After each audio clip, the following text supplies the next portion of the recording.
Behind the Mask, the podcast. Behind the Mask. Behind the Mask. With Dr. William, the OG genius. It's my favorite part. Behind the Mask. I know, it's so fun. We gotta drop the Behind the Mask album. Every Roxy season we'll probably- have new songs. She probably has enough and material. then music videos. And then they do TikToks to the songs. She's working on another song for me right now, actually. Oh, I can't wait to hear. When's the release party? I don't know. She said probably like a week or two. Oh, it's okay. So I should get my invitation any second now. But in the meantime, hey guys, welcome to another episode of Behind the Mask, the podcast, here with Dr. William. Hi, Dr. William. Hey, Gabby, how are you doing today? I'm good. I'm your host, Gabby Allen. We are here in Miami. And if you don't already know, Dr. William is a board certified plastic surgeon and the originator, creator of the OG method. And he has a passion for education and we love to learn. And today we are talking about tummy tucks, and who better to hear from than one of Dr. Williams' former patients. Everyone say hello to LaReese Felix. Hey, Laurice, welcome. Thank you for coming. having me. Thank you so much for being here. And she is joined by her fiance. This is Joshua Morris. And they are both going to tell us about their experience and journey from your tummy tuck, which was almost exactly a year ago. Almost October 15th of 21. Okay, well, there you go. So first, let's maybe talk about, Dr. will tell us a little bit about what a tummy tuck is, and then you're going to tell us all about your journey. Absolutely. Oh, that's good, because this gives me a opportunity to clear something up, because what I've noticed is people talk about tummy tuck, and then they talk about muscle repair and, tummy tuck and muscle repair and lipo, and usually that's just all included. So tummy tuck is basically for people that have excess skin in their abdominal area, usually from either weight loss or having kids or getting older, lots of different reasons. And so a tummy tuck is an incision where we lift all that skin up off the abdominal wall, we remove it and then throw it away.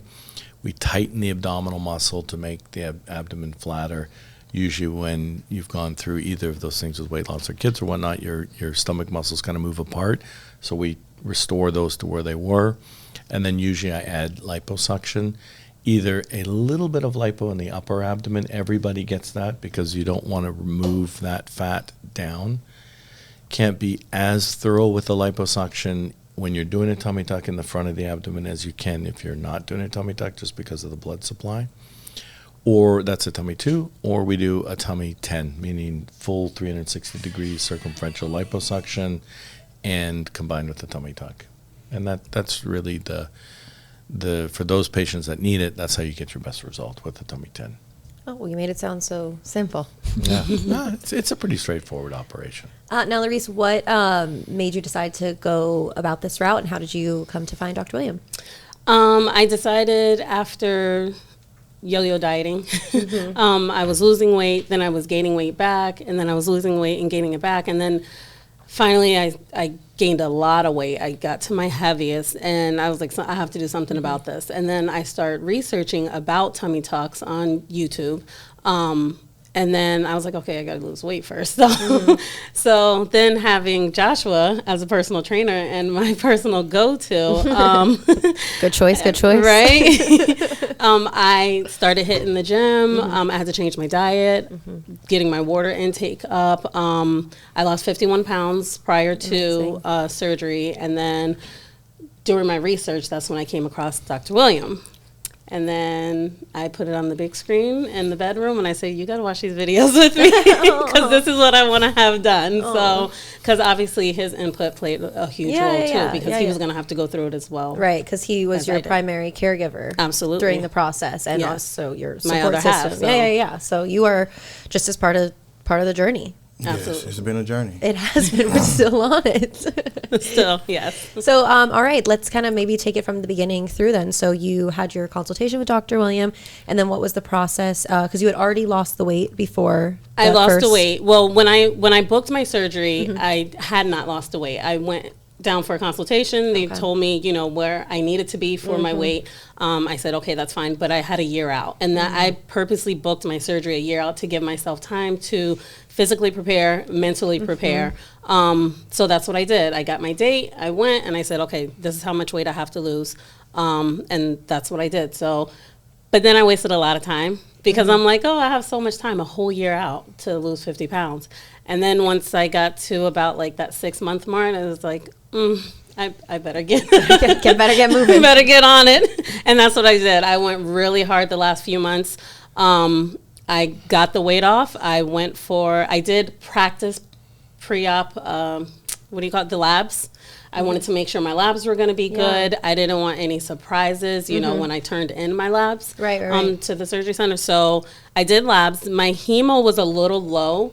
I started taking a blood builder along with my vitamins, got it up, and I was good to go. But I started taking my vitamins, I want to say about 6 to 7 months prior to my surgery. The 3 that you recommend, the folic acid and the vitamin C and iron. And it was a go from there. And then, so during that, you know, before when you're losing the weight and going through that process, how was that for you? Did you guys come up with a plan together on like her specific needs? Was it just, you know, you were there obviously, you know, to help her physically? What was the emotional part for it? Basically, just emotionally supporting her through everything, because me being her other half, it's, you know, you don't ever want to imbalance in the household. So it's like, I'm in the gym every day faithfully, and it's like, all right, babe, let's do this together. Mainly my approach with it. It's not like I'm getting on her about, you need to get up and do it. It's like, hey, let's do this together. Let's go walk together. Let's go jog together. So she's my workout partner. So just being there, you know, to physically, emotionally support her. Yeah. It was a process, but it was easy. And you guys also have 7 kids between the two of you. What was that like? How did that responsibility contribute to this part of your journey too? Love. And just the will to get it will to get it done. Just the will to. What's your age range in the kids? 6-year-old twins all the way up to a 16-year-old. Oh, I've got twins too. Yeah, so a nice little army. Yeah. Very loud. That is a little army. So even and I'm sure so many listeners can relate who also have kids. I'm sure I don't have kids, but your diet, how that played different for, you know, cooking or preparing for your family versus if you guys have different fitness goals. You know, how was that really tricky? The eating portion. It was because our kids are normal kids. They eat pizza, nuggets, you know, spaghetti, basic stuff like that. Nothing that. I would eat. We eat fish every single night. He'll eat fish every night. And then every once in a while he wants a ribeye. And tons of broccoli and a carb. So I would eat along with him. Give me my sweet potato. Right? I would eat along with him, but then I would just leave out the carb. Yeah. But other than that, we were on the same page as far as our diet. But with the kids, I have to cook twice. Oh, wow. Yeah. It was always pretty simple for us because we would do maybe 2 days out of the week, cook a whole thing of. Or you would meal prep? Yeah, always. I mean, we're pretty simple. We never switch it up. It's not lean ground beef, it's lean ground turkey. Steak. 90% of the time is salmon. Salmon and broccoli, salmon and asparagus. Yeah. Always a green, a protein, and every now and then throw in a little carb. But you have to find things that you actually enjoy eating, and that's what I learned over years of trying to diet in the past and trying to prep in the past, like forcing myself to eat something that I don't really want. It's not enjoyable. So when it's not enjoyable, when it's, you know, it's like, okay, forget it. I'll go buy this. Forget this. Go to a drive-through here. Yeah. And also me being from the outside looking in, observing her body to make sure, see how her body responds to, like an example would be, does she respond better to a more ketogenic based diet, whatever. So just paying close attention to that and how much energy she has, because I would always try to make sure she's never in too much of a calorie deficit. But you know what I mean, because a lot of women, a lot of people in general, we tend to forget that, you know, you want the perfect body, you want to do this, you want to do that, but a lot of people don't get that when you go to the gym and you burn calories, you can't control, I just want to burn calories in my stomach. I just want to burn this, but keep my thighs thicker, my butt bigger. You know, even with us men, you know, we tend, when you lose weight, you burn calories, it comes from everywhere. Right. So just kind of making sure that she stays in the right calorie range, but also enough to have the energy to do all these things. Exactly. So it was pretty tricky, but we face challenges head on. It's no big deal to us. And then how was your experience when you met Dr. William and then I guess started, so you lost the weight, it's 6 months later, it's surgery day. Mm-hmm. How are we doing? Surgery How are we day. doing? How are we doing mentally? What are we doing? I was super excited. Mm-hmm. Obviously, I've been on Facebook and all the Facebook and you had groups a friend and all the Instagram. who you were with or went through this too? Who went through this. Mm-hmm. We went together, actually. Oh, right. And weren't there, I heard something about T-shirts. Yeah, we had some T-shirts. She had T-shirts made up, had Dr. William on there. Yeah, they were like cartoon characters. I want to see the shirt. I gotta send you a picture of the shirt. I'm gonna quickly show our listeners too. You had also posted videos of your journey, so we could clip that. Let's see if I can pull it up here. And this is, like a before and after, which I watched this just before, and you're incredible. This is incredible. Way to go. Way to look amazing and hot and gorgeous. Great job, Dr. William. Nicely done. Well, I mean, this we've been talking about this. People think that diet and exercise and plastic surgery are two separate things, and they're not. They're all connected, and everything that you did, for preparation is like exactly how you're supposed to do it. Recognize the problem. I tell a lot of people that they need to lose weight before surgery. I always joke that it's easy for me to tell somebody that they're fat because, I'm not a skinny guy that just says like, hey, and then people think I'm being critical. I'm like, hey, listen, I get it, but if you want to have plastic surgery, then you need to lose weight. And that's just common sense. Exactly. I mean, number one, it's safer. I mean, way safer to have surgery at lower weights. And number two, you get a much easier, better recovery. And number three, you look better. Right. And I do think ultimately you are more likely to maintain all of that because you're not just investing financially with your checkbook. You're investing emotionally, and you've put in the hard work. And Joshua's worked you on the treadmill or whatever you guys were doing. So you've put it in, you've put the effort in, and you're like, all right, this is half of it, and I'm going to do the other half. And as you mentioned, you can't spot train like certain areas. That's the beauty that we can do with plastic surgery. We can take a certain area. I always say liposuction is like the most powerful tool that we have. If people really understood the power of liposuction, every plastic surgery office would be lined, be like, what's that line? Is there a concert? No, that's people getting liposuction consults. Not Bon Jovi. Because you're taking out an area of fat that you can spot treat. So, but you have to do the other things beforehand. Absolutely. And the nutrition and the exercise are absolutely key for so many reasons to do that. So your preparation was really, spot on. And it honestly, it made for an easier recovery too. And I always say when girls ask me, how's recovery? Easy. Yeah. And it was so easy because I did the treadmill on like a 15 incline for, 45 minutes an hour prior to. Exactly. Oh, so I was getting my body together. I was getting my mental in check, prior to. And I went in with very realistic, expectations. Yeah. I know what I was coming to Dr. William with. So it's like, okay, I know there's only so much that he can do. I still have work to do. I'm still working on myself even now after surgery. But I went into that knowing, okay, there's still going to be more work afterwards. Yeah. But I had a very, very easy recovery. I was up and moving, like Girl, literally you were the that first evening. person to come on here and use the word easy. So tell us more. Was it no, not? Oh my gosh! Yeah, I was surprised. I had no issues. I was, I think when you eat properly and your water intake, taking your vitamins, do everything that you're supposed to do prior to surgery, and there's almost no way that it's going to go wrong afterwards. And like I said, I was up and moving that evening. I walked myself right after surgery, right after I got back to the Airbnb, and put myself in bed, and I said, just give me 2 Tylenol, and I drink a bottle of water, and I was asleep. And then I woke up, and it was like nothing happened. I felt really, really tight. Like I felt like there was like a wood board here, like I couldn't move because of the muscle repair. For the muscle and it's like repair, you feel like you can't bend over anything, but other than the tightness and the soreness, I had zero pain. By day 3, I was almost standing straight by day 3. because I wasn't, I pushed myself every 10 minutes, Is she I like made sure I one was in the- getting up one in and a walking million? Yeah, around. I don't want people staying straight by day 3. I know. Well, I wasn't straight up, but I everybody was listens not- to their body. Yeah. Exactly. And Some I was people take listening 2 to my weeks. body. Yeah. And I definitely didn't push myself too much. But I was like, girl, if you can go for it, like, give yourself a little bit more, and I did. And What about the massages, the lymphatic massages? the in her? massages?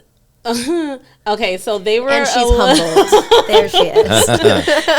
they were a little painful. They were a little painful, but I will be honest with you, you feel so much better after the massages. That's what everyone because says, yeah. I had so much built up in my back and in my lower back, and it was actually easier to be able to move around and to stand up because you feel so much pressure is off of you with all that fluid out. So the massages, they weren't, I was not looking forward to them. Sure. However, I knew what I was going to feel like afterwards. So it's like, you just got to tough it out, like you have to just be mentally strong. Now with a tummy 2 or just a limited area of lipo and tummy tuck, you don't need a massage. Okay. I mean, later on it's fine to do it, but for patients that had full lipo, then you need that massage to get that fluid out in the back. That's where all And my that's a fluid killer. was. Yeah. It was. Yeah. So then how was that for you? Because as we have learned that, it sounds easy, but I know there's like the leaking and still your diet is so different and you obviously aren't as able-bodied to do everything you were, a few days before. So how was that, post-op experience for you? It was a lot. Especially with the kids, too. It was Well, a what lot. did you do with the kids? Did you Yeah. have Well, they were someone else home. look after Yeah, the kids? my they were parents home. had them. So that's rule number 1. Yeah. Yes. Babysitters. Get the kids out of the way. Yeah. Well, and I went through with my wife. My mother-in-law looked after my wife after her tummy tuck, and I just took my boys, and I was very happy to choose that option. Yeah. And because it's really impossible. You can't have a little kid crawling on his mommy. Not at all. And or children are wonderful and they're worried that mommy has a boo-boo and things like that, and they want to see and they want to help and but you really do need to just say, listen, this is we can't look after you and Absolutely. and the patient. So we got rid of the kids. It was a lot because I'm up constantly emptying the drains. She's getting on me. Make sure you squeeze it in, and Are you able to sleep through the night? Was this you were up all night, all day, I having would to tend to? I would set my alarm on my phone to get up. What was it, every 2 hours or 3 hours or something like that? Yeah, I can't remember. I would set my alarm and still. Tell us all of it. There's so many people who listening out or are the caregivers and let them know what boot camp's going to be like. Yeah, for real. So I would just set my alarm and I would get up periodically, every 2 or maybe 3 hours, change the drains, make sure everything was smooth, or help her to the bathroom. Because the hardest part for her was just getting up. Sure. So after that, but she would walk around. I would just because you're engaging your core and your core's on fire. right. Yes. Yeah. Exactly. So I would just making her food, checking on her. So I didn't really get a lot of sleep, but love makes sacrifices, so it was worth it. Too many brothers. I do. You're selling me here. No, that's great. What about as far as pain management during that time? Were you, on any, at this point, do you have prescription pain medicine? Do you do other sort of treatments? You said Tylenol when you got back. Tylenol. More holistic? No, Tylenol, and I have a high pain tolerance anyways. I did fill the prescriptions provided. I think they were filled, well, they couldn't even find anywhere locally, but they ended up getting them filled, but I didn't need them. Yeah. And so I didn't take them. That is on you, if I can just Let's hear it. I am shocked. What do I know? I mean, you're certainly not the only patient that has told me that. I mean, I've had quite a few patients, but it's definitely not the norm. I don't want people to think that that's the norm. But there are other people like you out there who have some freakish pain level. You also did a lot of the prep. It really should hurt. I mean, to be honest with you, it's supposed to hurt. And it's not common for patients to be like, oh, yeah, they're my pain pills. I don't need them. But that's fascinating to me. It wasn't. It was. That you went through and you didn't use one pain pill. No, not the pain pills. I only took Tylenol. I took the extra strength Tylenol and Tylenol PM. I would take that because I wanted to try to stay asleep through the night. Yeah. Which eventually that did kick in. And then he would get up, though, and change. I would still be sleeping. He would just change my dreams and then go back. I wouldn't even know. On the contrary to that, though, it is, you're right. It's totally different because I was taking care of her and her friend at the same time. So I'm helping Two different experiences. Right. Oh, gosh, yeah. You were doing double duty? Yeah. Yes. So I'm changing, but I'm emptying out. What did both they of them. buy you a new car afterwards? Right. That's what I'm saying. Where did you come from? So Jeez. it was definitely. If you have an Instagram, you may be getting a lot of new Tell me more followers. about these brothers. At Joshua Morris. But it was completely different because she was just a warrior the entire thing, through the entire experience. She was, I mean, like I said, her pain tolerance is high. Her work ethic can't be matched. So it was easy for her, but it was, for me, it was just, I'm changing both of their drains, but with her friend, it was extremely painful. It was the complete opposite. It was extremely painful. So it was a lot, helping them to the bathroom, helping them use the bathroom. And for anybody else that's listening, if you're a caregiver, if you got a weak stomach, this is I wanted to ask you this that. is I not for forgot to you. ask you. Yeah. So because you're not accustomed to blood drainage, fluid, bulbs, anything. Tell us about that. So it's disgusting. So I will say that it is disgusting. So if but it's easier for me because obviously this is my other half. Did you gag or vomit or feel faint? No, I don't know. Did you get No, nauseous? so no, I didn't. But I mean, I kept my poker face on around them. I was going to say that. But it was, But when I would go in the kitchen or something, I would put a cup of coffee under my nose just to kind of like bring me back to my senses. But yeah, so if you do have a weak stomach, this is not for you. Especially, and just, it's a process. You got to definitely have immense patience because helping both of them wash up, bathe them, clean them off, change their the compression socks. Yeah. Changing their socks. It's like Compression socks are not fun to put They on suck. yourself. They're not fun They to put. They're more fun on suck. someone else. Yeah. yes. Yeah. So, between all of that, yes, it's kind of stressful, but I got the patience for it. But I could see where it would definitely be stressful for somebody that, if it's like a stranger or somebody that's getting paid hourly to do it, I mean, you kind of got yourself in a, you can go either or. Yeah. Well, this is something kind of funny, and I'm changing my thoughts now listening to Joshua, although I'm thinking he may be a little, we have two outliers here, one for work ethic and pain and one for compassion and love and kindness. But I usually tell patients, I'll be like, well, who is taking care of, oh, my boyfriend, oh, my husband. And spouses are not always the best caregivers, and for a variety of reasons, but sometimes they can be too soft, and you need some tough love because we want you walking to prevent blood clots. And so, you might be, I'm thinking, and that's kind of the notion that I've been carrying with me is, let's say I'm a nurse and I come in and say, all right, now it's time for you to get up. You're not going to be like, no, I'm not getting up. You're maybe not going to talk to me the way, but you may talk to your husband and be like, yeah, I'm not getting up. And he's like, no, you're getting up. You're like, no, I'm not getting up. And you absolutely. That's a different little interaction. And so I would, I tell spouses, like, you have to be tough love. You have to get her up. If she doesn't want to get up, it's too bad because she's got to get up, and you just have to be patient and help her. Yeah. You have to realize you are helping her even if she doesn't want you to be doing that. And you really hit it because that's patience. Patience, yeah. Definitely. Yeah. There's a lot of patience. But Lots there of are patience. good, I think it's not either, this or that, black and white. It's like there are good caregivers that can be spouses. Obviously, you're a perfect example of that.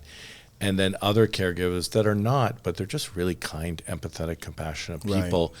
and they know how to work it a little bit, you know, where if you're kind of like, I don't want to do that, they're like, okay, sweetie, you know, and they're kind of like, yeah, you do, you know, we're moving along now. I mean, recovery nurses are a perfect example of that, where they got to kind of be, because some people are in a lot of pain and they don't want to move, and it's like, okay, it's time to go, and we're going to help you. And in talking with your experience with looking after two people with two different pain tolerances, it reminded me of these two nurses that I did breast augmentations on a long time ago, and they worked together, and they were young, and they were excited to have breast augmentations. And the next day, one patient came walking in like she never had any surgery. Hey, what's up? You know, love my new boobs, and walking around.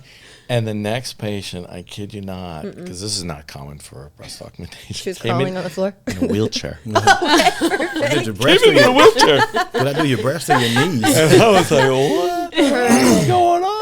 That was me and Tanya. And and she was absolutely taken down at the knees with this. And that, you know, that's not common. Usually breast augmentation is a fairly good, easy recovery, you know. But it just gave you, here are two people, same occupation, worked at the same hospital, worked at the same floor, basically both the same age, you know, just everything, but completely different pain tolerances. And that's just common.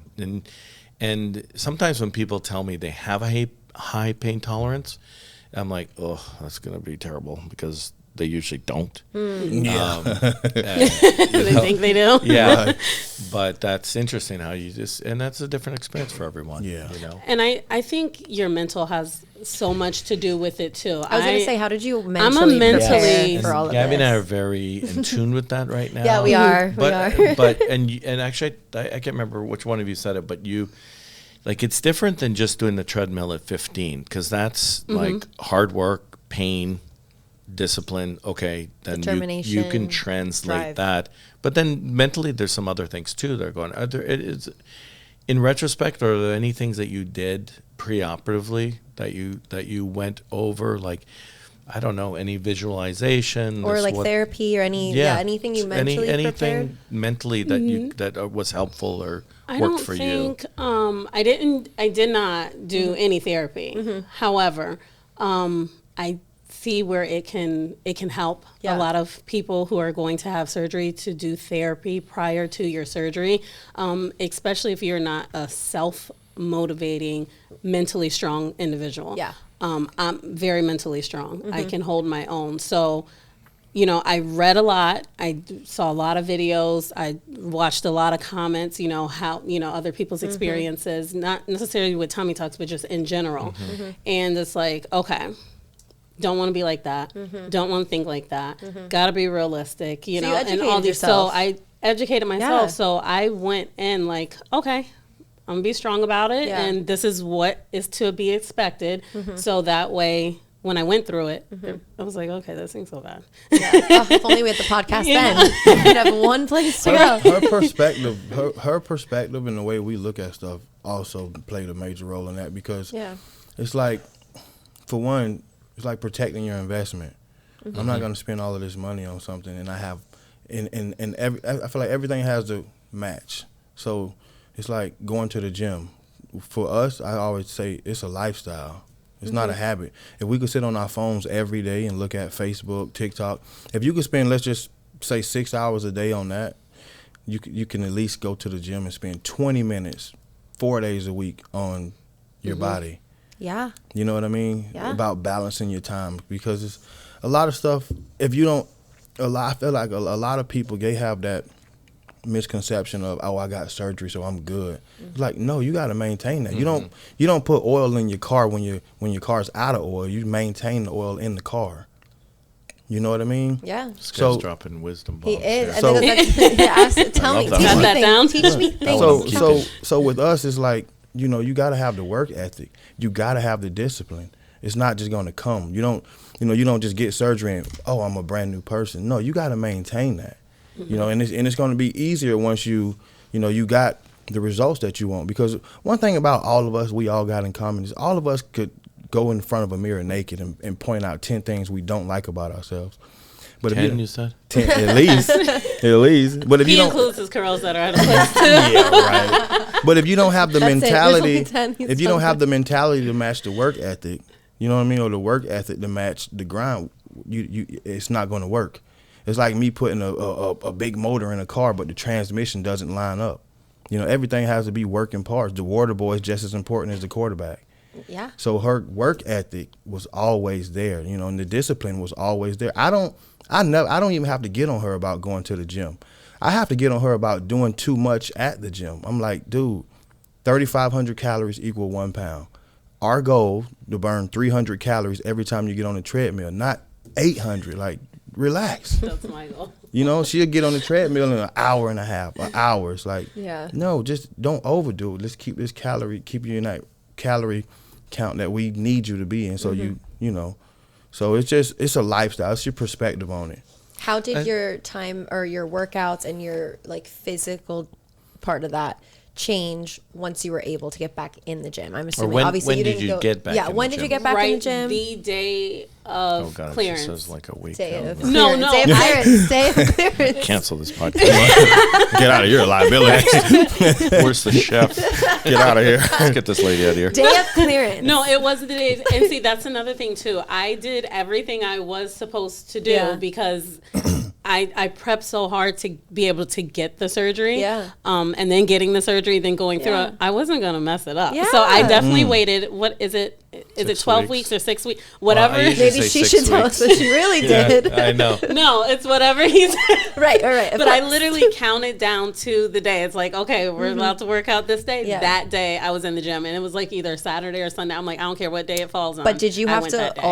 alter her workouts and like just whole physical regimen there for Well, that point yes, during recovery? definitely, because just because a wound look like it's healed on the outside definitely does not mean it's healed on the inside. Yeah, 6 weeks, the isn't that wound true? is strong enough to withstand, but it's not as strong as it's ultimately Yeah, going to not be. strong enough to go do some Absolutely. sit-ups or some leg raises. Well, let me tell you about the sit-ups if I can, because I have had some patients who I mentioned gone through tummy tucks that are just kind of, you know, like you, like took 2 Tylenol and some PM. I do remember this was a patient who had a tummy tuck, and she was a gym rat, you know, beforehand. She just had a lot of extra skin, and I remember telling her at the 6-week mark, okay, it's all right for you to go back to the gym, and if you feel comfortable, you know, maybe want to start slow, maybe doing some sit-ups or something. She looked at me. I think I was younger back then, so people talked to me a little differently. She's like, "Oh, honey, I've been doing that for 2 weeks." You know? Like, oh wow. Oh, wow. I can't even imagine. Wow. like, okay, well, That's everything tough. seems intact. Right. But generally, you know, we recommend Yeah.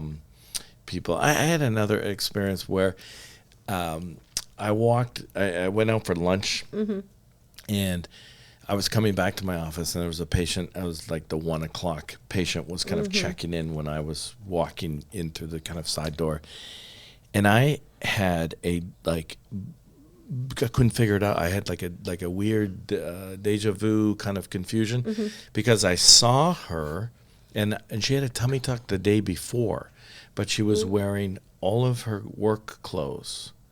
And I had a brief moment where I'm like, gee, maybe I didn't operate on her. Like, I'm starting to think I'm crazy.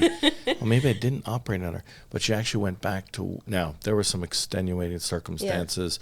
She wasn't in a good place. She didn't have a caregiver like you, and she actually did a tummy tuck without, she had some marital problems.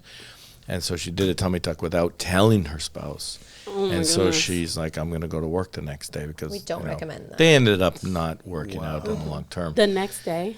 Yeah. That's the most extreme That's tough. story That's pretty I've extreme. I don't- ever heard. And she came back probably 2 years later for her breasts, and I'm like, I'm not even gonna to go there with you. Like you you can't do this again. Yeah, And yeah, she's yeah. like, no, I'm not gonna do that. I'm in a totally different place than I am. Yeah. Yeah, but by and large, we never recommend something like that. And Right. patients wouldn't feel like they could do it. But tell me, at 6 weeks, then what did you do workout wise? Because you're not going to go in and then start holding planks and. Absolutely Nah. not. Are I you wearing, didn't. I So didn't. how did you do Compression that? Did garment you need too? to I put should- the I wouldn't brakes do on, cardio. or how did all of that work? Basically, what How I did you did was ramp it I back would, up I would again? have her start somewhere, like just walk on the treadmill. Or and be, when you do any exercise, because I'm there with her, obviously, be very, very isolated. Like, for instance, if you're going to do curls, don't stand up and do curls to where you got your trunk so much engaged. Sit down, isolated to where you're only Lower using weight. your arms. Right. No 15 pounds, just 5 pounds. Just get the blood back flowing. Get the vitamins and get everything flowing back. Just start somewhere. Just rush back into it, because I didn't want her lifting any weights for at least 4 months after the surgery. Because you engage your core with everything you do. Anyways, So I said, if you get heavy, it's you got too much going on, because you're trying to balance that. So if you just do 5 pounds, definitely sitting down, especially if you sitting down, you have your back supported. You pretty much, you taking this out of the equation. So you're just only working your arms. And I always like to say, if the doctors cleared you after 6 weeks, then wait 12 weeks.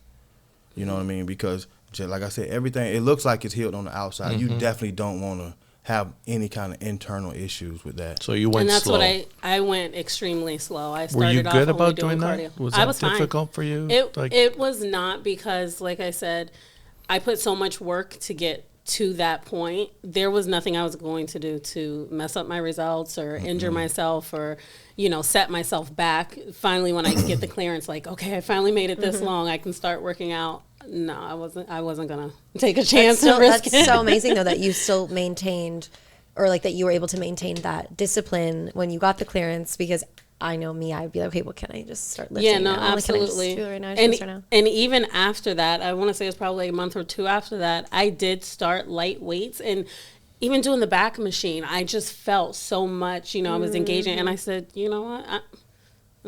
It's not time. Did you have any sensations of ripping, tearing, shearing, any of those types of things? I've had a lot of people tell me that they get that. No, that wasn't. You didn't No, expect that. I don't think so. The only issue, not even issue, is just I felt like the burning in my lower back. And I don't know if that was like, obviously from the lipo or whatnot, but I just remember like the burning. And I remember just being very numb for a long time to where I was like, am I going to feel my lower back ever again? It was some months before the feeling came all the way back. Yeah. But other than that, no issues with the like muscle repair, feeling tearing or shredding. What or about anything now? Like that. You can do a crunch. Do you feel it, or does it feel different, or what? Right now, I'm 10 months post-op. I feel tight. Right now, just sitting, like you just feel tight. I have not attempted a sit-up. I don't care to do a sit-up. My stomach's where it's at. I would like to, lose. Yeah. I am. I would like to lose more, more fat, obviously. But as far as like having abs or what, no. Yeah. I'm flat. I'm where I want to be. Yeah. I just want to be able to lose more fat. That's what we want. Flat stomach, no abs. Yeah, I don't want abs. Yeah. I'm not. Well, not everyone can get them anyway. Right. I don't even want them. Yeah. Too much to maintain. Yeah, but I will say this. Preaching to the choir here, Joshua. That's why he's opted out of them also. Yeah. I will say this to be completely transparent about my experience. I did have one concern, and this was a few weeks after surgery. Yeah. My upper stomach, I had like to where it wasn't completely flat with the rest of my stomach, right? So I was thinking, my muscle repair wasn't done all the way to the top. Maybe it came undone. How could it come undone? So I'm researching things, and it's pretty much like there's no way you could have injured yourself. I hadn't even done anything to where it would even. So I'm like, okay, eliminate that. I was so concerned. I even called the office and was like, can I come in for a follow up? She was like, yeah. Booked me like a couple weeks out, and then by that time I was just still doing more research, and it's like, if you still have, whether it's internal or external fat, like Dr. Williams said, you don't get your stomach lipoed with a tummy tuck due to the blood supply, correct? So I'm like, okay, I looked at old pictures of myself and had to come to the realization that nothing's wrong. Everything went perfect with my surgery. I just have more weight that I have to lose, or more fat that I have to lose. Okay. In order for that area to like be completely gone, because looking at pictures of me in 2017, 2019, when I was going through my up and down spiral, even at my smallest, looking at my body, my before pictures, it was still there. So it was just like, okay, I guess it always was there, but before Right. I was like, this was never there. I see. You know, but I had so much Yeah, the fat internal before fat. my tummy. In Right. fact, I saw someone yesterday in the office for follow-up. Super happy, looked wonderful, incisions from a tummy tuck, super healed, you know, belly button, everything was great. And she's like, but I have this sort of like swelling. Like it's not swelling, it's internal fat. And sometimes it's difficult to explain to patients, you know, oh, well, you tightened my tummy. Yeah, I tightened it, but I can only tighten down to the level of the internal fat. And so a lot of times swelling, you know, bulges, oh, my muscle repair broke, or, oh, my muscle repair only went up halfway, or, you know, we continue the muscle repair on every patient in the exact same way. There's a certain point where you stop because you're getting to the chest and the chest bone and the lower part of the sternum, and that's where we stop. And so, you know, nobody stops like halfway, or, you know, we don't want to bulge. We don't want problems. And it is possible for them to break. It's not super common because we put multiple layers in. But patients will have exactly what you say, and then it's just they need to lose a little bit of weight, even for patients that they may weigh 137 pounds and they may be pretty otherwise thin, and they only have to lose 3 or 4 pounds, and then all of a sudden that little bulge disappears. Yep. And it's sometimes difficult to explain to patients. I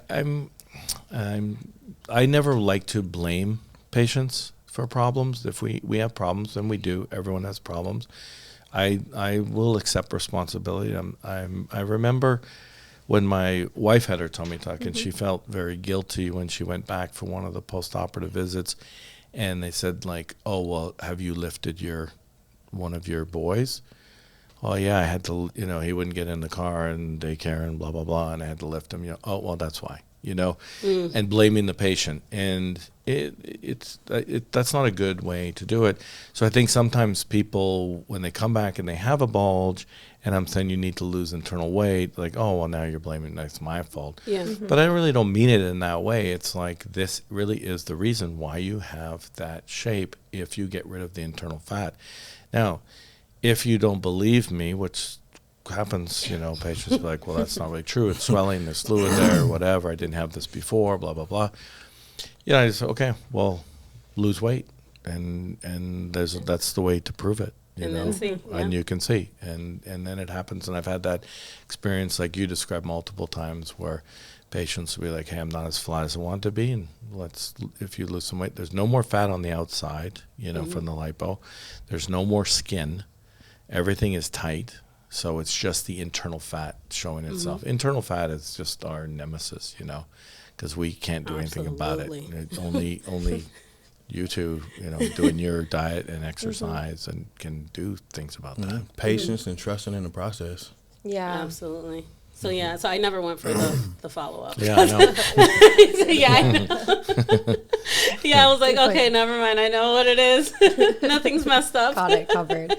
Well, I think we could take a quick little break here for one of our segments. Okay, let's do it. Let's do it. Hold on, YouTube's got a question. You know what time is it? What time it is? I guess it's YouTube time. It is YouTube time. All right, so we're going to touch on some real relevant topics here in the plastic surgery community. And we have a question from YouTube on the topic. So we had a user say, I had a tummy tuck, but can I have another baby without ruining my results of the tummy tuck? Oh, that's a great question. Can I just, before I answer that, say something? When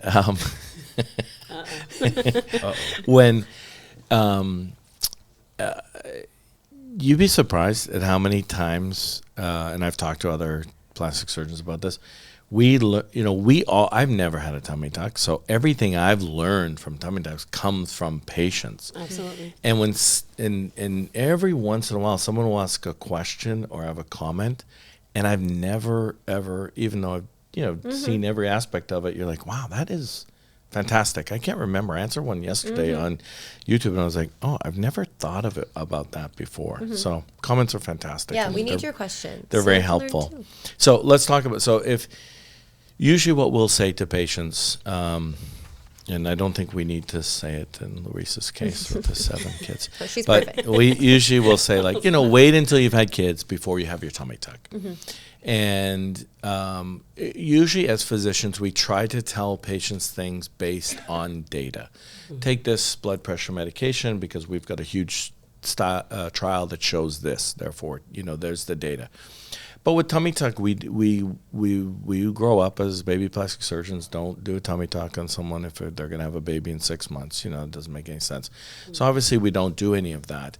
But there was a study done quite a long time ago, and it was bioplastic surgeons getting near retirement. And if you do over your whole career a lot of tummy tucks, you're going to have people that have oopses and get pregnant after having a tummy tuck. So he actually then followed up with those patients and said, hey, I did your tummy tuck, and let's take a look at you now after having children, and sort of compare, like, is the tummy tuck just shot and ruined because you had another kid? And it turned out it was not really. I mean, the photos are pretty impressive, and the results were maintained. And it's not so I would never advise somebody to have a tummy tuck if they're planning on having kids. But if they have a tummy tuck, and they do get pregnant, it's not going to affect the pregnancy. Your body's still going to, even though you had the muscle repair, you're still going to stretch in other locations. So there's no risk to the baby. There's no harm to that. And surprisingly, in a lot of the cases, not everyone, but a lot of them, the patients come back to a pretty good situation where they don't need, and it's very rare to do like another tummy tuck. Yeah. What about the muscle repair? I don't think it comes back. I mean, I don't have the experience that, of speaking from a data point of view, but based on his study, pretty good. I mean, the abdomens looked pretty good in terms of excess skin, flatness of the abdomen. And all of it comes down to patient satisfaction. So, he looked at, are these people happy? And and they were. So it's, if you're going to have a kid, don't have a tummy tuck until you know that you're not going to. But if it happens, it's probably not as dramatically going to completely reverse all of the results. Yeah. So it's kind of a good point. But I know people are afraid of having kids if they've had a tummy tuck. I've certainly got messages and questions and people asking me, but it's not going to cause you any harm. Yeah, look, see, if you change your mind, you can have more kids. Just what you need. It's not exactly what I meant, but right? That's what I heard. So, let's go back then. And what do you think you would tell a friend who's about to go on the same process, other than what we've already covered? Is there any other tips or tricks you would say, like, absolutely make sure you know this or do this? Absolutely make sure that you have realistic expectations going in, because you're not going to come out just perfect. I mean, even in their own eyes of perfect. They'll make you perfect. Your results are pretty dramatic. Yeah, they are, but I just feel like, I say your results are not typical. Why, thank you. Results may vary. Literally, thank you. Pain tolerance may vary drastically. Spousal support definitely. I just think people should have realistic expectations. If I talk to a lot of women now every single day on Instagram, there are so many people in my inbox. Hey, what do you think I should do about this? They'll send me pictures of their body. Really? Because I get the same thing, obviously. I feel like you sometimes. And but see, I feel like it's my job because I want to be. Do you need a day off, Dr. I know, right? I got you covered. Don't worry. I just want to be, super transparent and very honest, with these women, because I know what it was like for me to go through. So I'm going to offer my best advice through my own personal experience, and things that, I don't know everything. This is my first and only surgery, but it's like, hey, this is what worked for me. Try it out and see, or they say, my doctor told me da-da-da-da-da. And I say, well, this is what I did, but talk to your doctor about it, and see if maybe they didn't think about this or, something like that. But I would just say, every time someone asks me, what should I do? Prepare.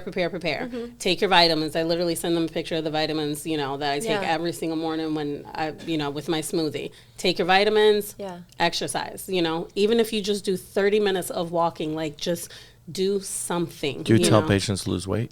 I do. I have one lady who. How do you say that? You need to lose weight. Period. Way to sugarcoat that. I know that. But No chasing. No, I mean, how do you tell the patients? you tell them the same Like way that. you tell them the same way that you've been telling them, Dr. Well, no, I mean, It's hard. You can't really it is pull hard. punches, right? I mean, But it is what it is. yeah. It just is what it 100%. is. And a lot of times us women, we know that we have to lose the weight, right? We don't want to hear it because we're looking for an easier fix, right? An easier fix besides the surgery that we're about to have. So they don't want to hear, Do you get go pushback? work out. And, Do you piss people with off? no, not with the ladies that have been, because they've been following my journey since before I had the surgery. This So is awesome. they know I'm very open and honest. Yeah. They've seen, I get people now that say, hey, whatever happened to your bulge you were, worried about? Because, I literally put everything out there because there's not that many videos or, things on tummy tucks, not from a lot of women that I experience that aren't like either photoshopping or editing or anything like that. More Like of an I'm not in, authentic on Instagram, whatever. I literally have no followers. But so many people come to me with advice and it's like, I can't wait to like answer their questions and like get back to them. And I do it too much. And so he's like, can you get off that surgery page? I'm like, but the people need me. Oh, that's really awesome, though, to be able to to give back. and for somebody to be like open and honest and Yeah, just tell yeah. it like it is. That's fantastic. Oh, yeah, absolutely. That's I mean, you just, Especially from a patient's point of view, not a doctor's not a point doctor's of view. point Yeah. of view. Yeah, Especially so- with you. Yeah, They- you got they to get put mad a at you. filter on. She doesn't. Well, and I think people too. I see the comments on YouTube and Instagram, and oh, you guys should not be talking these women into having these surgeries, and you're profiting from this, and this is your, your motivation. Of course, this is my livelihood. This is what I Absolutely. went to school. This is how I put my kids through college. Although one is going for free. Thank you so much. But so of course, but you can't look at every single thing like. If I come to train with you, which I'm going to, I'm not going to be like, oh, now Josh is just trying to get my money. You can Right. tell he's a sincere person that's going to, he's cares, he wants to help you and do that. But here, you have no financial interest in telling somebody. You're Absolutely taking not. time out of your day. Absolutely. You're giving free advice to people. I think that's and wonderful. I'm so happy to do it. I've had people say, It's hey, awesome. what I will pay you to be like, my Coach. and I'm like, I don't do that, girl. Just ask me whatever questions you Yeah. have. I might not get back to you that second, Yeah, but yeah, like yeah. I will get back to you quick. Like that's- I've had people say, hey, what's your Cash App? Can I send you some? No, thank you. But thank But you. they're you know. appreciative. Of, Absolutely. That's There are really some that nice. are extremely appreciative. Yeah. And they're just like, what do I pay you? And I'm like, nothing. But I mean, everyone needs someone to go to, someone Yeah. who's going to be real open and honest. Definitely. Because but you it's don't so- get that much Did these you days have on social anyone like media. that? No, I didn't. no. I literally watched every single video that you made. Like, I put YouTube on the TV. He was so sick of seeing them. Even the BBLs. I don't blame you. I'm Joshua. telling Yeah, you, I dude. mean, I'm like, the I don't want to surgery- see that. The surgeries that He's didn't sick of even your face. I don't Here he blame him. is, looking right at it. right across. He's like, I've seen enough of that guy. But no, even the videos that didn't pertain to me, I watched every single video because even in those videos, like there was something that I can learn from that. Like, okay, all right, you were constantly drawing diagrams or making pictures of something or whatever, and I'm like, wow, that really makes sense. So everything you put on YouTube, on Instagram, So like you've I was kinda on it. got educated, went through it, and are educating and helping others who are going through it. What's the most common thing that you get that people ask you? Did I get a BBL? Everyone asked me that. Yeah. And Did you? No, I didn't. But you know what? Of course, it's because of the lipo. I tell I tell people that all the time. And they People say, are gonna "Are think you you get a sure?" BBL. And I'm Are like, you sure? I'm like, I think I know. Yeah. But I tell them, I said, girl, that back lipo is everything, especially that lower. You couldn't even tell that I had a back. I just had so many rolls. But that lower back lipo, when I say Key area. Game changer. Exactly.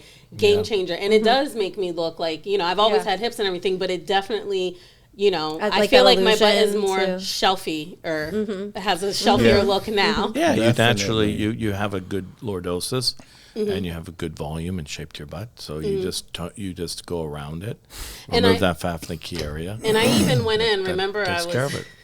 I wanted to, he was like, listen, figure out whatever you got to figure out because you're doing this one time and one time only. Like you're never going back under again. So I thought I had hip dips, right?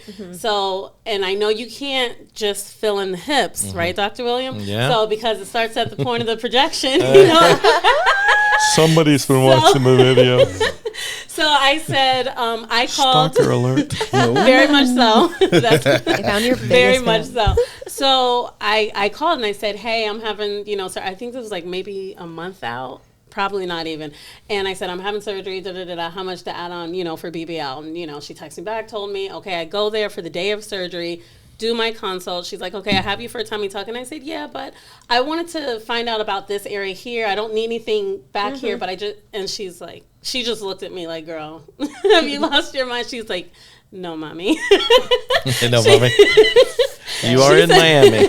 Absolutely. Welcome to Miami. She said, you don't have hip dips. She's like, trust me, when Dr. William does the liposuction and does your tummy tuck and pulls you and everything, you'll see everything will naturally, flow, basically. And I said, are you sure? Because I'm not allowed to have surgery again. So I have the money. I was ready. And she's like, trust me. I said, I trust your judgment. And sure enough, like when everything was pulled, where it needed to be, I never did have hip dips. I had a mother of a patient who had a tummy tuck 10, so no transfer of fat. And I could not convince the mother that she didn't have a BBL. She was very funny. She's like, and even at the end when they were kind of leaving, she just kind of looked at me. She's like, I know you put a little something back there. She gave me like a little wink, like, right, secret safe with me. Right, like well, I'll take it to my grave. Yeah, I don't do things unless the patient authorizes it. Right. That's funny. Yeah, definitely. No, she was convinced just because it does have that, and it depends where you're starting. You start with more, it looks like more, and so I tell people that all the time where. People are well, number one, it's very difficult to go through a BBL and tummy tuck together at the same time. I would prefer not to do it. I always encourage patients to do a tummy tuck first and come back for the BBL. And they don't like that. But no, they want to have it in one recovery. But because BBLs are so popular that there becomes a time where people just want them for the sake of it. And there really is a large group of patients, such as yourself, where you're better off not to, because you're going to it's going to look like you had a BBL. And if you're starting with good volume and good shape, you really shouldn't be adding more there to that area, because you're now going to look exaggerated and unnatural. And we're trying to make you look pretty and natural. And if you're already gifted there, then the lipo's going to make it look already. So then just leave it there. You know, I think in some cases, less is more. Absolutely. And you went through totally no complications, no difficulties, no problems. And if you add another layer of surgery with injecting fat, you're asking for more potential complications. Right. The more we do, the more risk there is. And so I think that's just an important point, just to be like, not everyone needs to have a BBL with their tummy tuck. Absolutely. So. That's wonderful. It definitely looks like it. I know everyone that's says just a that. bonus. From my point of view. I do get asked a lot. Probably once at least every day. What are some other questions in terms of like recovery or preparation, or kind of your top couple questions? What people what vitamins they should take, what they should eat, what they should be eating. I get that a lot. What do you think I should eat because I want to lose weight? What exercises should I do? And so what do you recommend with the diet? Kind of what we talked about. Exactly what we talked about. Yep. Yeah. And I even send, because I take pictures of everything. So I will send pictures of my food, like, listen, I'm eating meals here. You are a kind soul. Not. You are. I tell if it don't pay, you need to. I know he does, because I spend so much time doing it. But I'm like, listen. If it makes you happy, then I mean, yeah, because if it's going to help the next person, you know, make a decision, you know, to better their recovery. Have you made any videos? No, not other than just like regular before and after videos. Yeah, Just but I mean, not like, here's what you need to do for your BBL or something, or I mean, tummy tuck or whatever. No, no. I just post a lot on my story, and I do a lot of, you know, Q&As. Like, I don't know what recovery house to stay at, but I didn't. And I went in knowing that he was going to be there. So a recovery house was not even an option because I knew I would have him. If they would need, if I think they should hire a nurse or not. And I said, that's totally up to you, you know, because there's some answers that questions that I can't answer. People are going to be asking to hire him after this video. Right? So it's like a side hustle now. He's for sale. You're going to be smelling the coffee. I did it once, I'm not going back. You're like, oh, you got to go through this again. Imagine this taking care of you. I think a lot of people would love that, actually. Right? They might. It's tough. You know what? The second when you ask her about advice, I'm gonna second that with, as a spouse, right? If you taking care of your lady after that, I would always say be really, really patient and have really, really clear communication.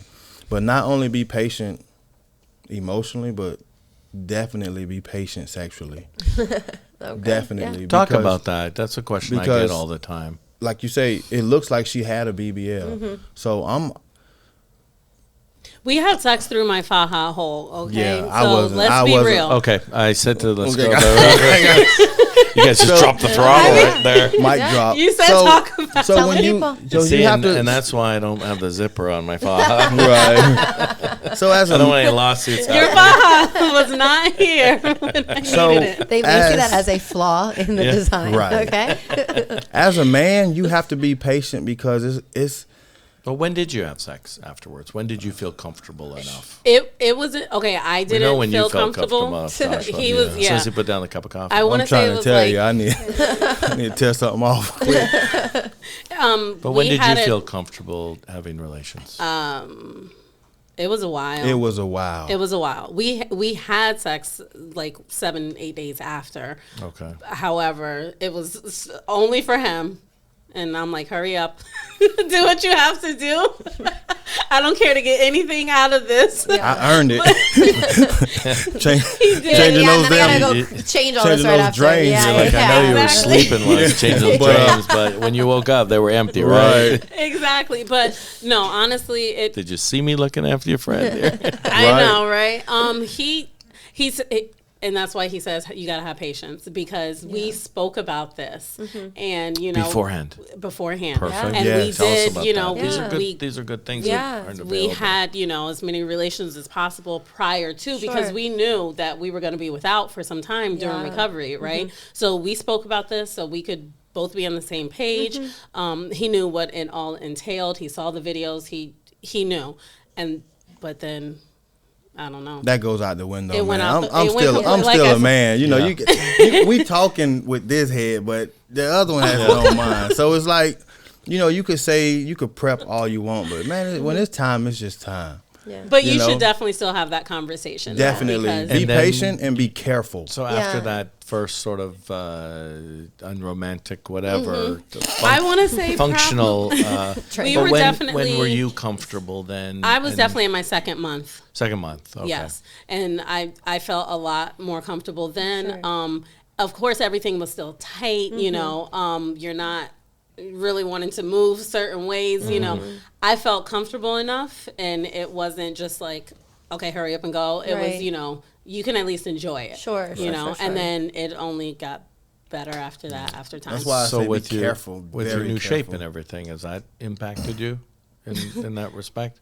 Absolutely. Yeah, that's good. I mean, absolutely. He has a shelf to hold his things on now. It's not something we ever talk about. I mean, and you know, it's important. It's the confidence that you have within yourself, you know, because that plays a huge role, of course, when you're being intimate with your partner. So if, you know, prior to, I was getting to the point to where, you know, I was just wearing his t-shirts, you know, like, and we're we go to bed naked. We're naked sleepers. But it was to the point to where I always wanted something on, because I was not comfortable. I didn't have that confidence that I used to have when we first got together. And then now... And that definitely affects your relationship. Yeah. Because, yes, like I said, I'm in the gym all the time. But it doesn't feel good when you're confident, you're on your whatever, and she's like, oh, I'm not. I'm like, man, it's just... I don't care what it costs. Whatever we need to do as a team to get you to where you want to be. Whatever, you got to lose 50 pounds. I don't care if it's 100 pounds. Whatever we have to do, let's just do it, because it's going to be better for our relationship. And definitely after the surgery, and now that she, in her healing process, it's great. Our relationship is amazing. It's just, there's nothing like, I feel like everybody deserves to feel good and feel sexy. You know what I mean? In their own respect. So it's when we go out to wherever we go and have fun, have a good time. It's like it feels great. Our communication is better. It's not like, because a lot of people, you'll spend a lot of time going to wherever you shop at, and you'll look for the shirt that dress or whatever you're looking for. It's just loose in the midsection area, a little bit loose in the arm areas. It's a different feeling when you can go, no, we're going to go get that tight dress, those heels. I want you to show off. Flaunt it. You deserve it. Everybody should be confident and sexy. You know what I mean? So it helps the relationship when both are confident. Like I said, it's just the process of leading up to that. Like October makes a year, October 15th, right? But leading up to that, the patience, you got to be patient. You got to be careful, especially sexually, because I think a lot of fellas don't realize is when you look at your girl now, it's like you're looking at a brand new woman. So you want to have sex all day, every day. I'm like, Jesus Christ. Is just how he feels. And it's random stuff. You're like, damn, who was that just walked by the kitchen? It's like, Jesus, you just want to. Who's in my house? Right? Yeah. So you constantly want to do it. And this relationship thing is amazing. Yeah. The impact. We don't talk about that. It's not written down. Everything is always about empowering women and feeling confident and stuff. But what does that mean? Yeah. Well, What does that look like? There's many different facets to it, and this one is not one that's talked about. So I really do appreciate thank you guys for being open. talking about absolutely. that, because that's fantastic. I mean, that just another sort of area that's impacted, and I guess I'm defending plastic surgery when I say that. Or there's a lot of bullshit where it's like, hey, make you feel more confident, and you see like a lot of posts and stuff. And there's so much marketing bullshit that goes on, but this is like real life stuff. No, absolutely. Like this is where things actually really make sense and work and understand. You guys obviously have a phenomenal relationship and great communication. We do. Communication. It's everything. Both of you are communicators. You have to be. And a great supporter too. I mean, the support that I get from him and everything, and it goes both ways, obviously, but I mean, the support is unmatched. Yeah, he's sitting next to you on this podcast my today. biggest partner, my biggest fan. I know, right? Yeah, you're sharing so much. Like, absolutely. Yeah. You got to believe in your other half. You got to believe in them. You got to support them every way, emotionally, physically, financially, whatever. I believe in her. I have not one doubt in her. Whatever she want to do, I'm behind her 100%. me too. Yeah, I'm convinced. 100%. Whatever you guys are saying, I'm in. Plus, looking like that, I mean, come on, man. I know, she's gorgeous. That's she's awesome done. for this. I'm so happy for you. Yeah. And thank you so much for coming on and Yeah. sharing Absolutely. and just Thanks for having being us. real. And I think you're to be commended for you helping other people. I think that's fantastic. Yeah, And I have a few girls that are like, hey, I think I might want to go to Dr. William. I'm like, hold on, I'm gonna get back to you on that. I have 3 right now in my inbox. yeah, it doesn't even matter to me. I mean, if you're helping people and you're helping people through this type of thing, whether if they live in Colorado and they're having surgeon and surgery Absolutely. there, that it makes no difference. I think it's fantastic that you're out there. Education, knowledge, truth is you know, it's sometimes hard to find, and you have education is just so important to be able to prepare for these things. Yeah.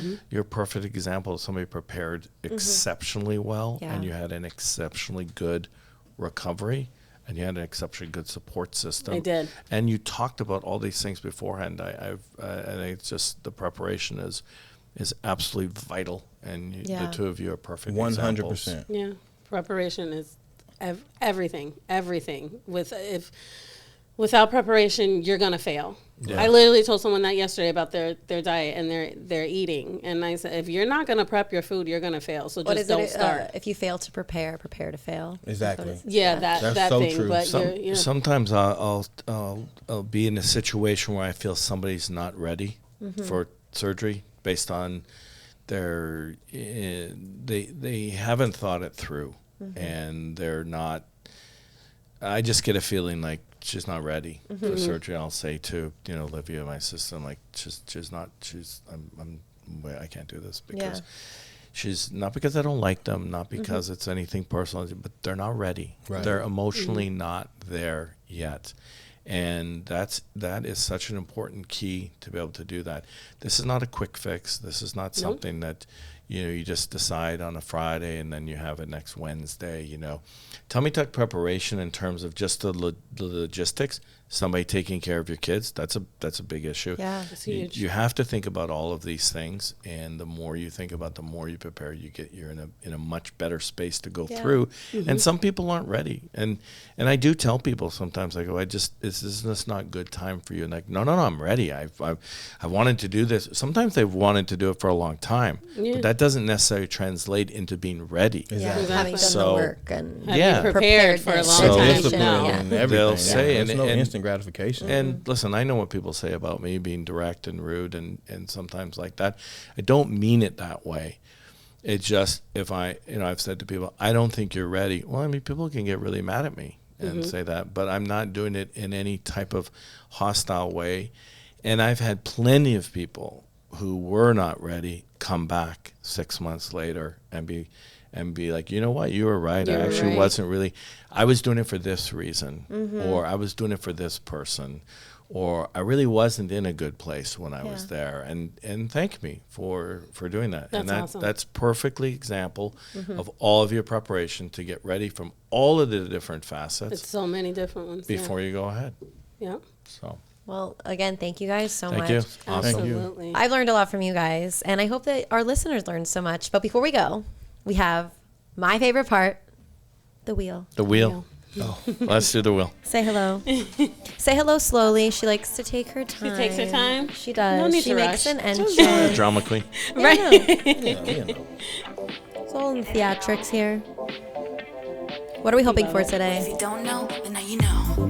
Well, I hope for everything always, but you know. anything But TikTok? not TikTok humiliating for me. Not really a TikToker. I love to watch TikTok, Right. and I learn a lot on TikTok. It's a lot of good I've information. learned so much on TikTok. Yeah, it's a lot of All good right. information. Here we go. We're going to spin it, see what we get. My gosh. Oh, What is it? look. It's TikTok. TikTok. Does that count? We can do that? No. We're doing a TikTok. And since you guys are here today, and you did such a great job, we're gonna make you do it with us. I'm gonna go get the TikTok. I suck at TikToks, by the way. No, you don't. hiding You're about to behind be you. so good at it. I'm gonna I find love all these the TikTok songs that I'm hearing in Right? my I headphones. think this is it. Let's do it to where we can see the TikTok we're gonna do first. Here. Look at me, I'm so TikTok savvy. Okay, so here's the TikTok we're gonna do. We're gonna recreate this, not this part. Just the dancing to it. Well, that one seems good. See, I don't even have to move out of my chair for that one. Right? You can do that one. We can sit and dance, okay? Okay. Okay, so love it's that, as soon Gabby. as you hear, You're so nice. she's gonna go.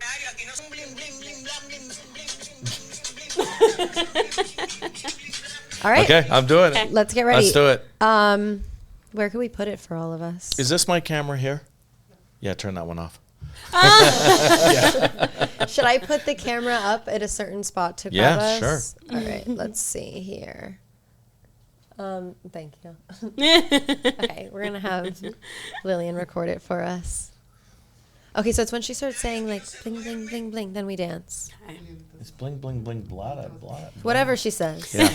Whatever it is. Turn me up here. That sound. Let's get this. I'm gonna Now embrace. it's turn me Yeah, up. I'm gonna embrace it. Yeah, right. Yeah, I heard Johnson said, "Let's get this." Yeah, we are. Let's get Check it. 1, 2. Doc. Yeah. All right. Okay, All right. relax, relax. Josh Josh is was about to giving me drop some confidence. bars out here. Right? Yeah. He's giving man. it to you, right? Yeah, he's giving me confidence. Motivate us. Okay, I'm gonna go in there. Josh. Yeah, let's do I'm it. not gonna bite my lip. Okay. Oh, my gosh. rubber bite. The lip- God damn it. Bling, bling, bling. Bling bling bling bling. Yeah, All right, guys, sube, here we go. por favor. Sube la música, por favor. Get ready. Oh, countdown first.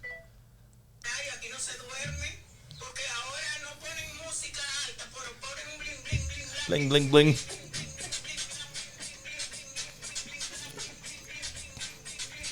Bling, bling, bling, bling, bling, bling.